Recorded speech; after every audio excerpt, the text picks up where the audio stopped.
क्योंकि औरत हूँ मैं। शिवानी वर्मा कहानी का नाम, क्योंकि औरत हूँ मैं। रोज सुबह की तरह माँ ने आज मुझे काम पर जाने के लिए जगाया और मैं उठकर तैयार हो गई। माँ ने टिफिन तैयार कर दिया था और मैं यहाँ नहा धोकर शीशे के आगे खड़ी बाल संवारने में लग गई। रोज मुझे जब अपनी सलोनी शक्ल शीशे में दिखती तो मैं उसे देर तक निहारती और खुद ही अपनी खूबसूरती की तारीफ करती। मैं अपने रूप को लेकर काफी सजग थी।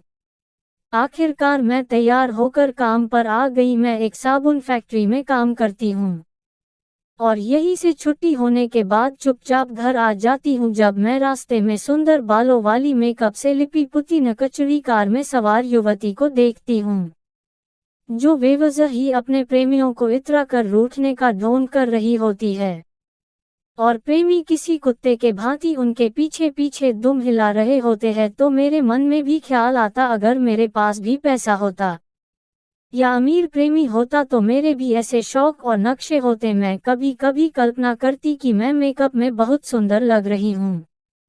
मैंने अपने बाल स्ट्रेट करवा लिए हैं जिस कारण लड़कियां मुझसे जल रही है और सुंदर अमीर युवा लड़के मुझे अपनी प्रेमिका बनाने को बेताब है। मैं सबसे सुंदर लड़का चुनकर उसके साथ जिंदगी की मौज कर रही हूँ, पर यह कल्पना या सपना घर में पहुंचकर चूर हो जाता।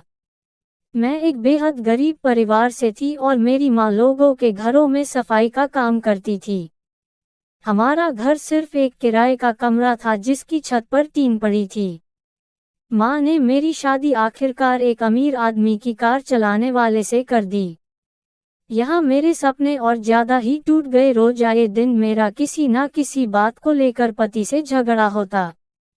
वो शराब तो पीता ही था, साथ ही उसकी जॉब भी कुछ दिनों बाद छूट गई थी। अब घर की आमदनी सिर्फ मेरी कमाई थी। ऐसा 4 सालों तक चला। मैं घर का खर्चा भी चला रही थी और मैंने 2 बेटों को भी जन्म दे दिया था, जैसा कि आम परिवार में होता है। कितनी भी लड़ाई हो, रात में पति बेड पर प्यार दिखाता है और इसी की देन थी मैं 4 साल में 2 बार प्रेग्नेंट हो गई थी। इन्हीं 4 सालों में भी पति देव ने भी छोटी मोटी जॉब पकड़ के खर्चा चलाने में साथ दिया। अब मेरे घर के खर्चे भी बढ़ गए थे जिस कारण मेरी इच्छा तो अब पूरी नहीं हो सकती थी। मेरी जो रूप को लेकर खुशी थी वो भी खो गई। मेरा वजन बढ़ गया और बाल भी झड़ गए थे। अब मेरे पति का मुझसे ध्यान पूरी तरह हट चुका था और ज्यादा क्लेश रहने लगा था। मैं अब 26 साल की एक थुलथुल शरीर की महिला थी। मेरे पति मुझमें कोई रुचि नहीं रखते थे और क्लेश से मैं अलग परेशान रहती थी। आमदनी भी कोई खास नहीं थी। ऐसा क्लेश झेलते झेलते मेरे बेटे भी अब बड़े होने लगे और मैं डिप्रेस्ड होती जा रही थी। फिर मैंने काफी सोच विचार के बाद अपने शरीर पर काम करना शुरू किया और धीरे धीरे वजन कम करने के लिए प्रयास करने लगी और इसका फल भी कुछ दिनों बाद मिल गया। मैं कामयाब रही। फिर मैंने बालों के लिए थोड़े रुपए जोड़कर कुछ महंगे प्रोडक्ट लिए, हालांकि ये ज्यादा महंगे नहीं थे, पर तब भी मेरी आमदनी को देखते हुए मेरे लिए महंगे ही थे। अब मैं दोबारा पहले के सूट पहन सकती थी और वो मेरे ऊपर फिर अच्छे लगने लगे थे। थोड़े ही दिनों बाद मैंने नई जॉब पकड़ ली जिससे मेरी आमदनी बढ़ गई। अब मैंने सबसे पहले अपनी पहली इच्छा को पूरा किया, वो थी एक नई वॉशिंग मशीन खरीदना, जिस कारण अब मुझे मेरे और परिवार के कपड़े हाथों से नहीं धोने पड़ेंगे, जिसमें मुझे बहुत मेहनत लगती थी और नाखूनी भी छूट जाती थी।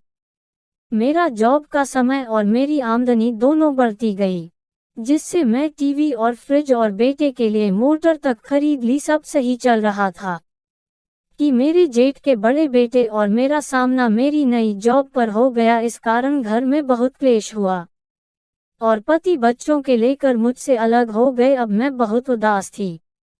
मुझे एहसास हुआ मेरा कसूर इच्छा पूरी करना नहीं, बस इतना था कि इच्छाओं को पूरा करने का रास्ता गलत चुन लिया था। अब मैंने भी इस दुनिया को अलविदा कहने का मन बना लिया था और मैं निकल गई अपने पापों को धोने के लिए एक आश्रम में। यहाँ मैंने कुछ सालों बाद अपने मन से लड़कर अपने को सारी इच्छा से मुक्त कर लिया है, क्योंकि मैं समझ चुकी हूँ कि मैं एक और औरत हूँ और यहाँ जिस्म खिसकर कितना भी कमा लो, ऐश कर लो, पर शांति पवित्रता में ही मिलती है।